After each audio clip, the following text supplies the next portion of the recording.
between the misty morning and the bleeding of twilight.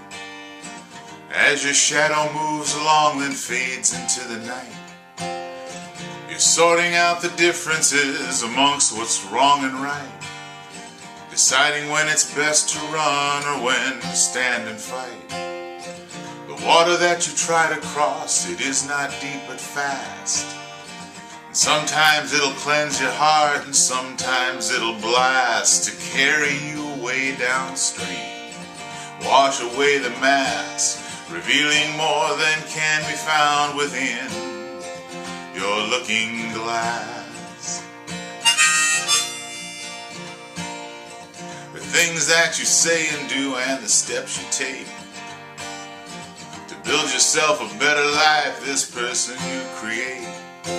Just finding one more mold to cast for each one that you break, building one more image there just for the building's sake. It only just occurs to me that these things we believe are really no more valid than those things we try to leave behind us when we look back.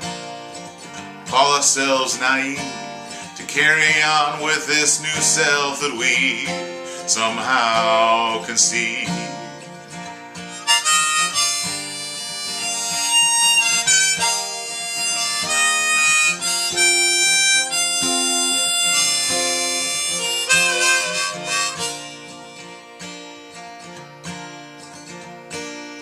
So when you lift your eyes aloft and look into the sky, or when you gaze across the bed into your lover's eyes, what is it that you fear in life? What do you most despise?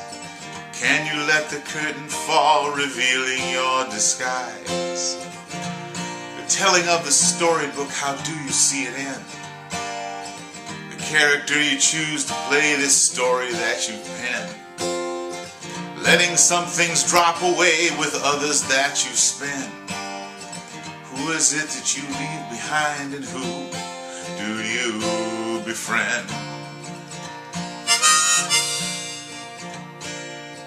Ascension of the heart into that calming state of bliss. With all the fear that you now hold, how can you hope for this?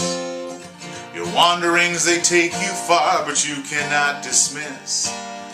The longing for a hearth and home within you still persists. And there is no greater tragedy, or so I've heard it told, with all our blind eyes searching for that so-called pot of gold.